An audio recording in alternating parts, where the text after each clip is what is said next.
This will probably, I'll be a little bit vulnerable this morning and tell you that this is probably one of the messages that I've had to wrestle with in terms of preparation. For whatever reason, I don't know. It just hasn't been an easy couple of weeks. And I trust that you as a congregational, just as you hear me, that you'll understand from time to time there's a wit that only God could give an Irishman that will come through. And I just trust that you will accept what I have to say in love and kindness. And thank you for my dancing girls over there. And I just want to say Laura is not a day over 50 because she dances like a 20-year-old. So for those of you that weren't there last night, you missed a party. So awesome. I actually danced last night. But it's all good, yeah. Anyway, yeah. So we're talking on inheritance. Lee kicked off last week, part 1, and I go into part 2, which is on claiming our inheritance. And Joshua is the book of inheritance for Israel.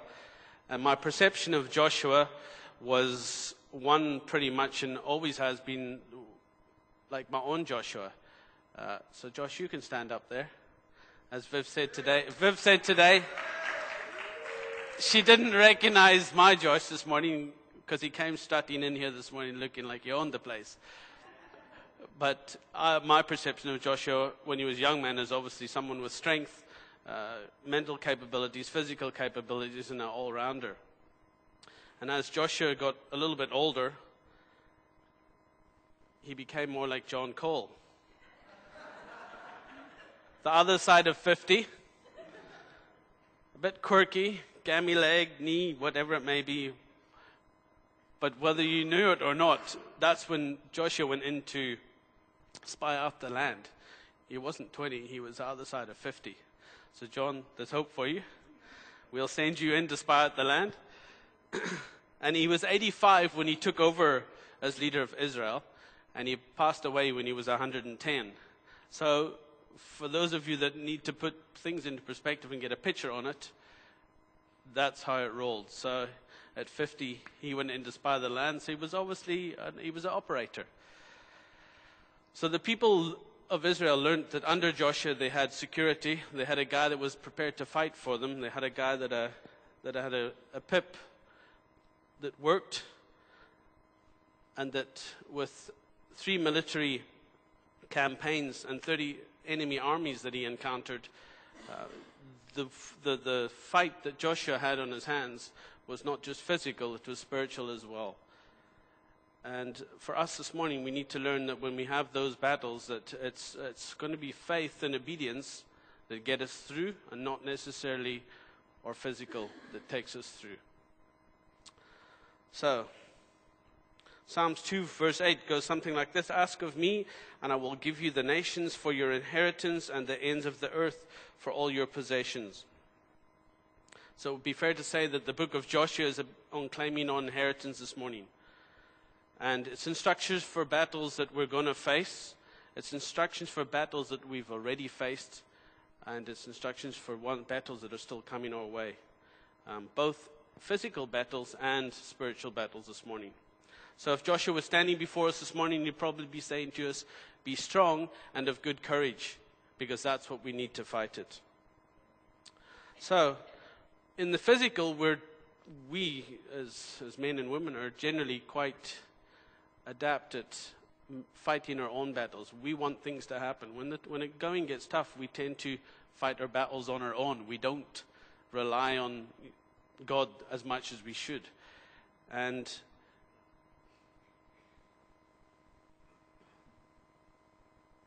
a practical example of this would be, how would I say, let me just think, if we're standing, sorry, just hold back. I've actually got to backtrack, apologies. A practical example of this is that when we go into battle, so often, as I said, we try to do it in our own strength. And I have to think back to when, I remember when I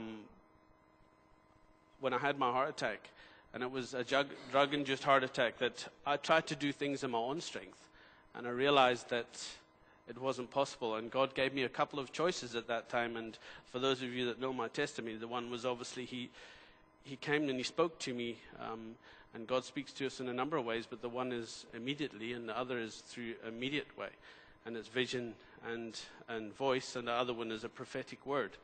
And God came to me while I was lying on the table, and He said, you need to make choices. You need to choose life or death. You make the choice. And at that time, I chose life. I heard Him clearly. I could hear what He was saying. And after that, I went through to the Assemblies of God in George, and I remember a man sitting next to me that looked very much like Bruce McAlpine.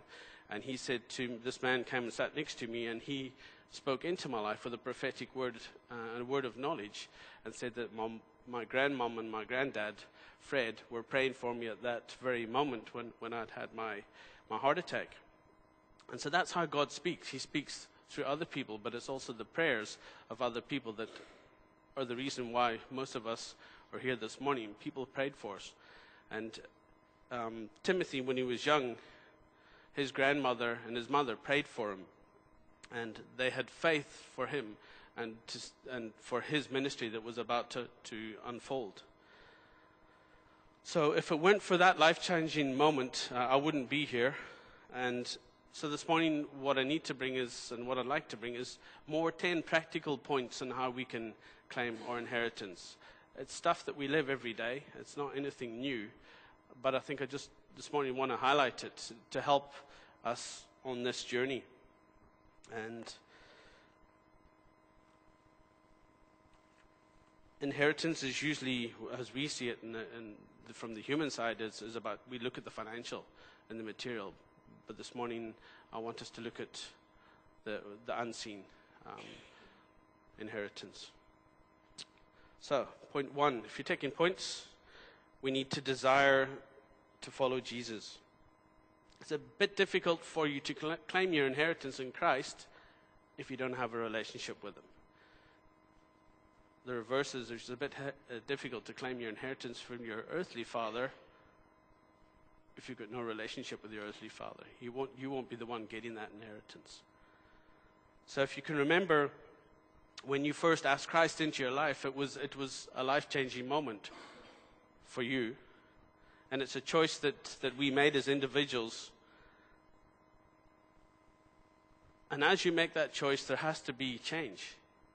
And with the change, you obviously verbalize it, and around you people see the change. We're trusting that people see the change. Your children see it.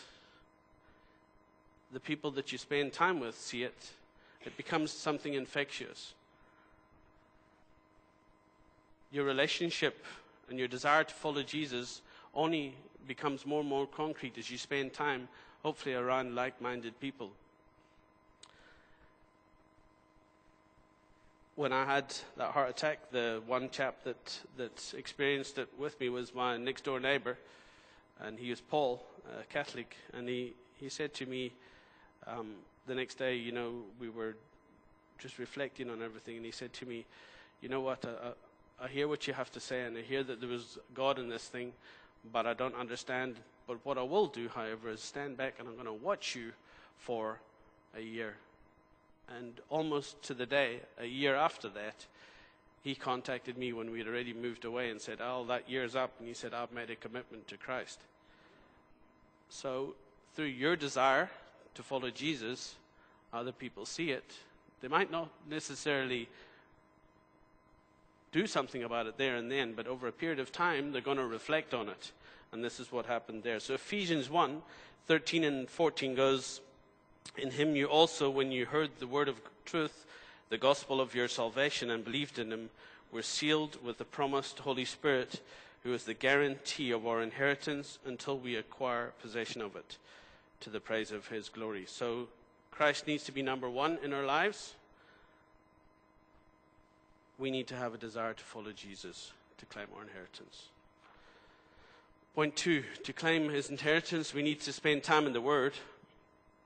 And there's no other book in this world that can help us as much as the Bible. From our own Faults, it's one of the areas that I can honestly say I do not spend enough time in. And I constantly, I've got a loving wife who also taps me on the shoulder occasionally, spend more time in the Word, spend more time in the Word. And that is the only way we're going to grow. The Bible has all the answers to all the questions we need to ask. We often look to man. The Bible outruns Google. Young guys, Google's got nothing on the Word. The only reason Google exists is because somebody took the Bible and transferred it into modern day text. You can Google everything you want to know in the Bible. It'll give you handles for life, for your relationships, for your inheritance to come, your education, rights, wrongs, problems, solving problems, you name it. It's already there. So that's the God we serve. So forget about Google, go to the Word. Motivational speakers. I don't know how many of you sat around when I was in the corporate. I remember they used to say we've got a guest speaker coming in, and we used to sit and listen to this guy, and basically all he did was he charged the company a hell of a lot of money and told us stuff that was already in the Bible and turned it into his worldly, his perspective on it. It was already there. I could see it straight away and just thought, what a waste of time. God had already given it to you. He tells us how to operate. He tells us how to run businesses. He tells us how to be successful. He tells us, what's going to happen. If you're not in such and such a way, you're going to be a failure. And it's as clear as day. So if we want our children to live obediently, if we want our children to mirror what we're doing, and we're claiming to be Christians, we read the Word, we just need to keep pointing you guys to Jesus. We need to study the Word. We need to get involved with one another. And when you hang around people that are passionate about Jesus, it does something in you. There's something catchy about people that are passionate about Jesus. And it's not to be, sometimes you get the guys that are, the word, maybe Jesus freaks, and it sometimes puts you off. But if you look for the day to day, if you look around you, you'll see guys here that are sold out for Jesus, but it's infectious. They don't have to say too much, but you can just get the aroma of it. You can feel it. You can feel how God works through them. So, point 3. To claim it, we need to hear from God. We can't listen to God in the physical sense. We need to hear Him in the spiritual. And for this, we need to speak to God. And He says, ask of me, and I will give you the desires of your heart. But sometimes it doesn't come when we want it to come. Sometimes it's going to take patience, which tests us. It holds you back, and He reveals to you those things. In Jeremiah 33, verse 3, it says, call to me, and I will answer you and tell you great and unsearchable things you do not know. So how do we hear God? As I said earlier, immediate. It's a direct voice or a vision, or it's immediate, a prophetic word, an indirect word of knowledge that is so spot on that only God could have said it. We claim our inheritance through the Word, and we have fellowship with Christ through those with a prophetic gifting. So we walk in the light. Ephesians 5 verse 17 says, therefore do not be foolish, but understand what the Lord's will is. Open your eyes and see Christ this morning through new lenses, and open your ears to hear what He wants to tell you. And when you hear it from Him, you'll believe it. So to claim our inheritance, we need to, point 3, hear from God this morning. This is one which is probably the longest point. It's about claiming our inheritance. We need to be obedient. For us in the carnal to be obedient is really, really, really difficult. There's that Baptist song that goes, no turning back, no turning back. And I remember I used to up in Honey Ridge when we grew up. That's all I can remember in my brain. No turning back, no turning back. We're called to turn the page, to go forward. We often read so how many of you read a book back to front? You actually read a book front to back. Folks, when we turn the page as we're reading a book, we go forward. You don't go back and read what you read 3 or 4 pages back. We need to accept the change that's happened in our lives. If we call ourselves Christians, we've made a change, a life-changing decision to go from this to that. So it's turning the page. Let go of the past. You need to be willing to move forward. Start afresh and take a new step in another direction. So listen to the first words God speaks to Joshua in chapter 1, verse 2. It says, Moses, my servant, is dead. Moses was a great man. As a child, he was saved from the sword. He grew up in a royal household because God was preparing him for a mighty work. Through Moses, God saved the people of Israel from slavery, parted the waters of the Red Sea, delivered the 10 Commandments, the books of the law. Moses was a great man, but didn't live forever. He died at the age of 120, and they mourned his passing for 30 days. And then God said, time to move on. So Nick started this church X amount of years ago. He's planted, he's seated, he's got deacons, elders, congregation, da-da-da-da-da. If Nick died tomorrow, it's time to move on. That's what he was called to do. We move on. Bless his soul. Yeah. And we remember him for a great guy. The only problem is he came back looking 10 years younger. So,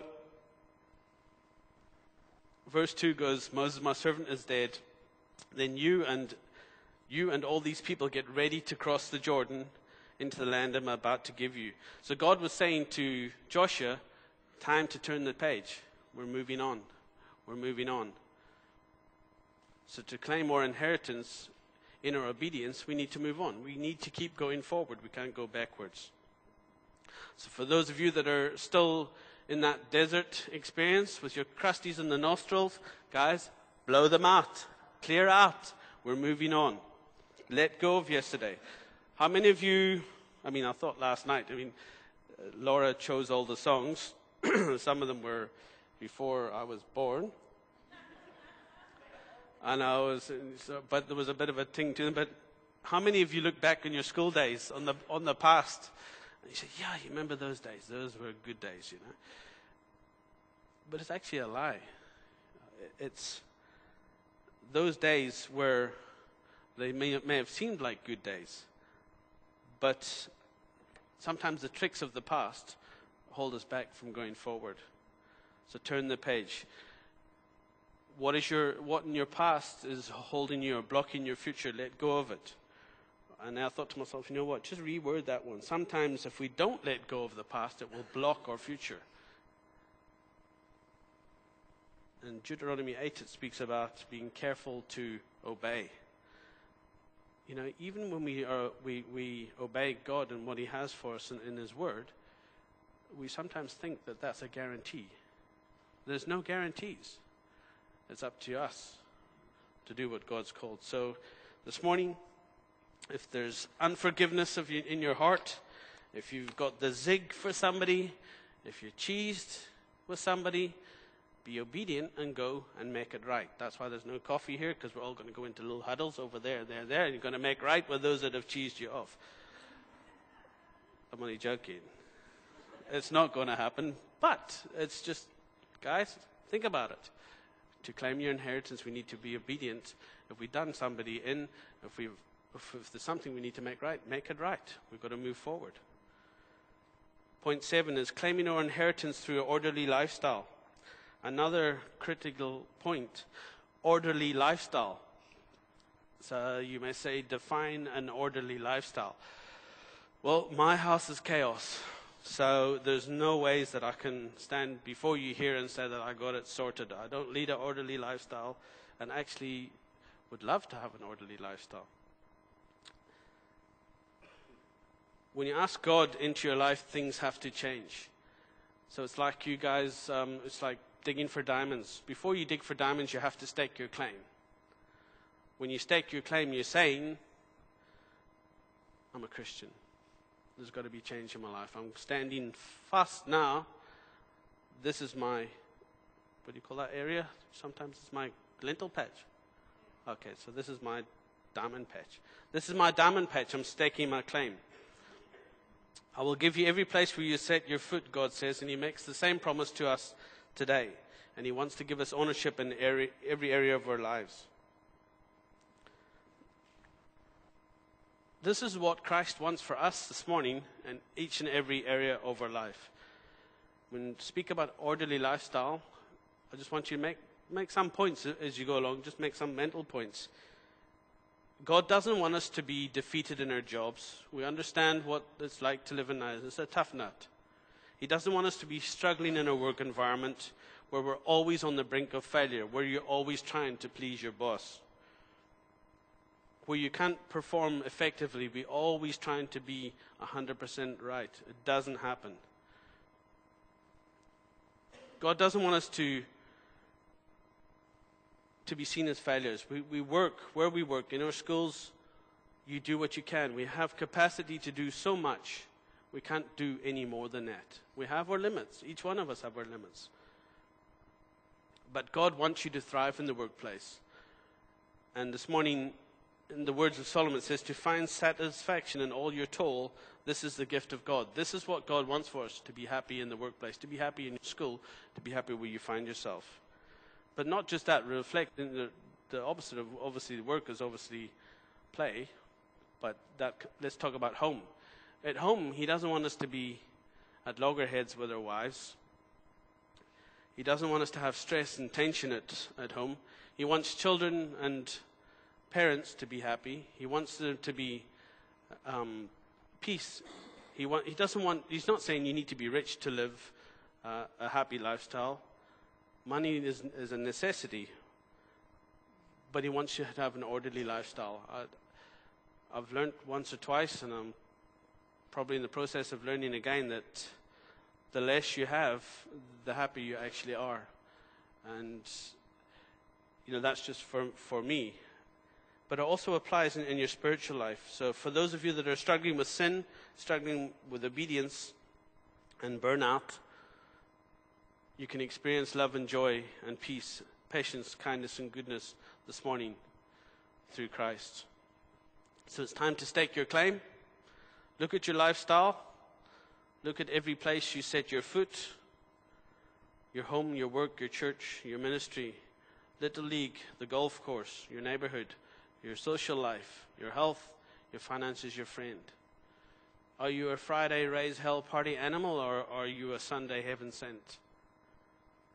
God isn't interested in worldly balance. I've heard that thing how many times? Let's find the balance. God's not interested in a worldly balance. He's looking for a heavenly commitment. And if we call ourselves Christians and we want to claim our inheritance, we need to follow me as I follow Christ. It's a tough one, but it's the way forward. Joshua verse 5 says, no one will be able to stand up against you all the days of your life. It doesn't mean that Joshua never lost a battle. He did. Okay. But he had Christ as his anchor. He staked his claim, and God had given him the vision to take his inheritance.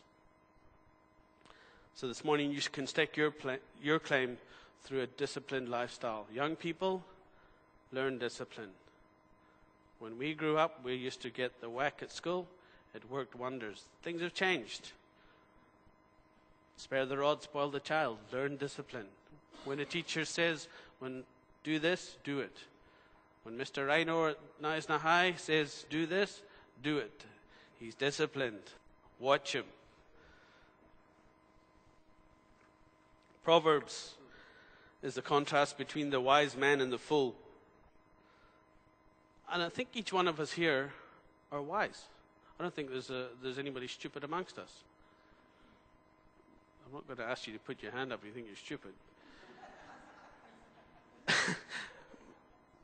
But it is. I mean, it's as clear as day. And I've looked at this and thought to myself, Proverbs, it says, a wise man knows how to discern between good and evil. He knows how to respond to a situation. He knows how to be discreet. He knows how to be realistic with his power. And he knows how to make plans. He knows how to make the most out of life. And he's open to correction. A wise man is open to correction. He's not a know-it-all. He's God-fearing and values family. If I could probably mention somebody that's not here that I would say was a wise man, a good example would be Charles.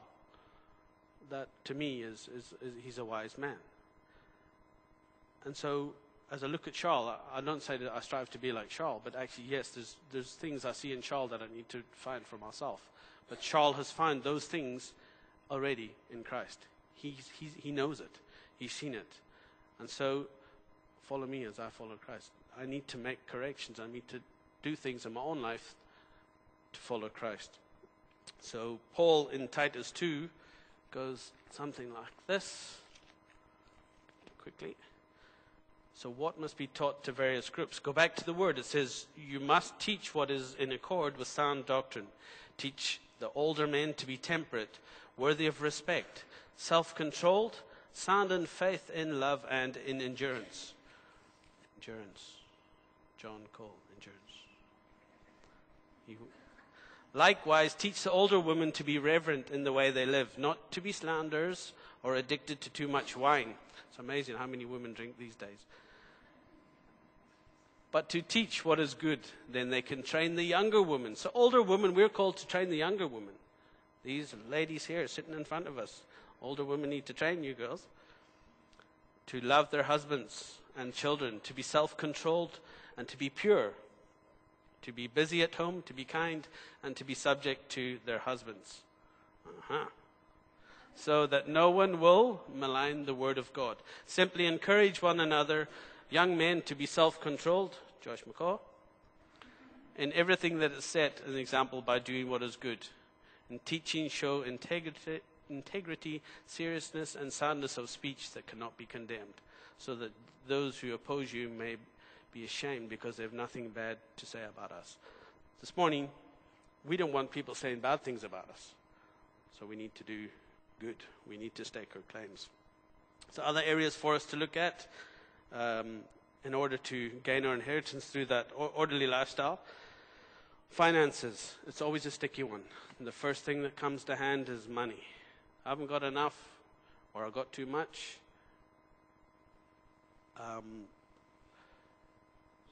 Or diets, what we eat in abundance. Look at me, sad state of affairs, but there's hope.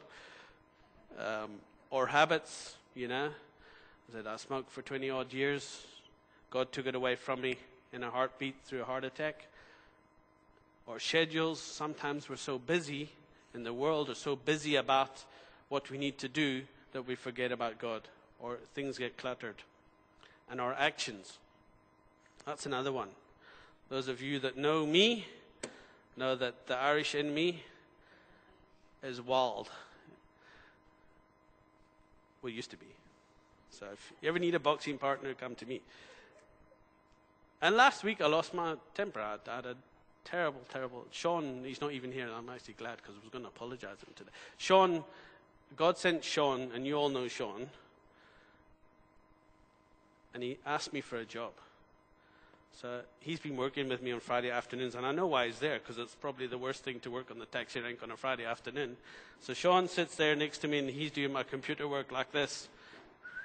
And away he goes. And I've got this keyboard, and that enter button is giving me the zick. And I hit it, and it just runs enter all the way down. So I look across, and Sean's going, you know, what's that actor, Trevor Noah? Clickety-clickety-click. You know, clickety-clickety-click-click-click. And Sean looks across, and I hit this thing. And that keyboard bent in half and shot through the sky. And Sean says to me, Uncle Al? So I said, Sean, you didn't see that. He says, I said, I've had it with this keyboard. But in reflecting, what I did was wrong. He saw me lose my temper, and here's somebody that's supposed to, thank goodness, stand in front of you and preach on a Sunday and lead somebody in a life group, but yet I couldn't control my own temper. So, and Sean, I apologize to you over there. So I'll make it right. But it's exactly that. It's what people see. It's what Sean saw sitting next to me. It wasn't orderly. It wasn't right. So in hindsight, we all make mistakes. I did, but I need to focus on Christ, and I need to move forward. Our lifestyles get cluttered. We get hectic about school. Joshy left yesterday morning at 6 o'clock and came home last night at 6:15. We didn't see him till 11 o'clock. We get so busy with our lifestyles, young people, keeping teachers happy because you need to fill the gap in a sports event, or because you're the goody two-shoes in school, because you are this in the SRC and you're this. Guys, find time for Christ. Otherwise, you'll be left behind. People will always keep you busy. Always keep you busy. Josh, you got to wash the car this afternoon. Don't be jumping from this and that. Keep focused on what God's called us to. Satan wants to distract us with the most subtle of things. Peter, you can help him if you want something. Serving others with open hands. This is something we as a church, I believe, do well. It's a willingness to serve others with a valuable quality that's going to benefit us guys through our lives. Putting others first, it happens. Putting others first and caring for them and doing what we can for them without saying it. Often we do it by saying it for the wrong reasons. Matthew 6 is a caution for us. It says, "Beware of practicing your righteousness before other people in order to be seen by them. But then you will have no reward from your Father who's in heaven. Thus, when you give to the needy, sound no trumpet before you, as the hypocrites do in the synagogues and in the streets, that they may be praised by others. Truly I say to you, they have received the reward.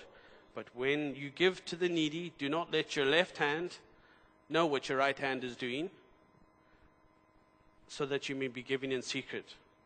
And your Father who sees in secret will reward you. And when you pray, you must not pray like the hypocrites, for they love to stand and pray in the synagogues and at the street corners, that they may be seen by others. Truly I say to you, they have received their reward already." So here's another example this morning for myself. And you guys have all been there and you've all done it. But where I happen to be positioned at the shop, I get these homeless guys up and down the street all day long. And I must have sucker written on my forehead here, because when they step up into the shop, I'm the first that they see. And they come with these long stories and this, and you've got to discern who's where, what, how, when do I give, when do I not give, you know. And I've been watching this one guy for quite a while, and he comes in every morning and he says, "Have you heard, here's a joke for the day." And he gives me a joke for the day. Sometimes they're rough, sometimes they're okay, but he's there every day. He's sober, doesn't smell of booze, and he's trying to make ends meet. So over the last couple of months, I've sort of tried to get to know him. And his name's Trevor. And he's about 60 years old. Son and daughter live in the UK. He worked on the boats up in Durban, handline fishing. So he's obviously made his way all around. He's got nothing. He's got absolutely nothing. But he's a short little guy. And he never asked for anything. He hasn't asked me for a single thing. And I was just saying, God, just give me something for this guy. You know, do I let myself out again? Do I become vulnerable? And I did. I became vulnerable. And he said to me 3 weeks ago he needs to get to George Hospital for an operation. Would I give him a lift? And I said, you know what? I'm going to do it. So Yuri, the guy that my other sidekick on the side, he looks to me and he goes, "Idiot." So I said, "Yuri, I'm going to take a chance with this one. I'm going to go with it." And he says, "You know what's going to happen, Alan." I said, "No, look, Yuri, I'm going." So Yuri doesn't understand how God operates.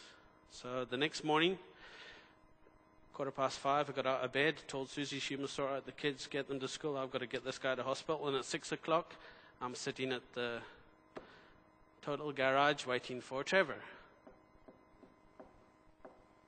10 past, 20 past, half past, and I go, you got to be kidding me. Trevor just drop me? So, and he did. He didn't pitch. So, I was zigged. Good job, Trevor didn't come at 25-2, I would have clapped him. So, here's the deal. And I know you oaks are starting to itch in your seats. What happened? I never go to Thiessen Owl because I can't get in. So I drove past the gate. It's only those, oh, John, you live in Thiessen now. But anyway, I drive past Thiessen. I said, God, just, what, I'm not going to go back home and disrupt Susan and say, well, let me help with the kids and all that stuff. Let me go to Thiessen Owl down by the old tapas jetty there. And God, I need something from you today. I need you to just give me something, please, because I'm losing faith in people, man. So I drive down. It was 6:30, 7:25. It was still dark, and the lights were still on in town. And God gave me, I went and parked next to the toilet. So those of you that know where the old tapas jetty is, the toilets are there. I parked next to the toilets there on the left-hand side, and here's the picture that God gave me. Coming up. Hopefully. There. So, a little bit darker than that. My car was parked sort of this side of these two towers, so if anybody want to take a trip down there and see if I'm talking rubbish, I do speak the truth sometimes. There's the picture. So, that little boat there is green. That one in the middle, that for those of you that can't see so well, over the age of 50, fighting for your inheritance. And these are two tires sitting here. And that particular morning, the wind was howling, and I could still see the lights on in the background there. And obviously you see all the boats. So there's the picture. And I said, God, give me something. And he spoke to me clearly. He said, Al, clear as day, when the rubber hits the road and your wheels come off and the water gets choppy, remember that you're the vessel. So that must be me, the green one, for Ireland. He said, remember that you're the vessel that I'm going to use to show people light in the darkness. Okay, so he said, when the rubber hits the road and the water gets choppy, remember you're going to be the vessel that I'm going to use to show people light in the darkness. He said, but don't forget that around you, there's other people that I'm using as vessels to show other people light in the darkness. It's not all about me. It's not all about you. We may be busy helping people where we can, how we can. You don't need to know about Trevor. I don't need to know about Joe Soap or Namby Pamby. You carry on doing what God's called you to do, and God will deliver. So generosity, as we give to people of our time, sometimes of our finances, there's always a cost. There will always be a cost when you're giving. But don't stop giving. Share your possessions with whoever, and understand there's a principle in the joy of giving. Christine's another very good example. I could probably share loads of examples, but where I hear and see people touching, we don't need to know, but we see it and we hear about it, and so does God. So Bunyan, the great poet, said, there was a man, some called him mad, the more he gave, the more he had. Practice that principle. When you give, you receive. Luke 6 verse 38 says, God is always faithful to provide for those who are charitable towards others. So this morning, just put that picture in your head. Each one of us are vessels out there. When you think it's going tough with you, and your wheels are coming off, and the rubber hits the road, remember, God will always use you, no matter what. No matter what your circumstances, God can use you. Just be the vessel to show others. Okay, coming into land. Number 9. In claiming our inheritance, we need to love. Always love. Love your neighbor. Love one another. And this is probably the hardest one at times for people, is to love. People are urging you. Love. But John 3:16 spoke about God so loved the world that he gave his only begotten Son. He paid the price way before we started giving. So he knew what it was like, and he knows what it's like. The points I've given you so far, you can say, well, Alan, that sounds like works. It is. But faith without works is nothing this morning. We need to desire to be in God's presence. And what sets us apart from being do-gooders, you see people out there all the time who say, I give, I do this, I do that. What sets us apart is our faith and our obedience. And our faith pleases God this morning. So he longs to have a relationship with us. And he gave his Son, he paid the price to make it happen for us this morning. Point 10, claim your promise. God said to Joshua, as I was with Moses, so I am with you this morning. I will never leave you nor forsake you. I'm always with you to the end of the age. So whether we like it or not, there'll come a time when you're having a fly smoke around the corner, God sees it. When you think at the party that God wants you have half a Amstel with your best mate, God sees it. Not that there's anything wrong with Amstel. But remember, God sees everything we do. It was something when I grew up. I remember at 12 years old, I used to go around my mate's house, and his mum used to smoke courtly, and she would drag the cigarette with it and leave the lipstick on it and throw it out the window, and we'd be under the window catching it. And man, I was only 11 or 12 years old, but man, I used to think, oh, that's great, we got away with that puff. But my mum caught me every time because I had the lipstick on. So, God watches us. Claim our promises. Every step you take, every move you make. What was that song? There was a song by Police. Yeah, I think God penned that song. Okay. So right now, this morning, we're in the presence of God. You need to acknowledge it. You need to claim it. And understand that God, when we as Christians verbalize it, and we say, God, come into my life, he's got residency in our life. You've given him a place to stay. He ain't a hobo that's coming and going. He's there to stay. For those of us this morning that are passing wind in the wilderness, was my little statement. Don't know what that meant. So if you're passing wind in the wilderness, which means you're obviously sitting doing nothing, and you need to migrate from desert to the Holy Land, today is the day of promise. Okay? We speak about the land of milk and honey. It's a land flowing with milk and honey. It was mentioned this morning. Turn the page. Look ahead to what God is going to do in our lives today and tomorrow. And claim your inheritance. Claim your inheritance at all these points that I've sort of brought to you this morning. And God's going to give you dominion and power in every area of your life. You're going to be able to stand up, step out, and you're going to blow people away. Because that's what he's given us. That's the inheritance we have in Christ. We got to walk it out in our daily lifestyle. We got to walk it out.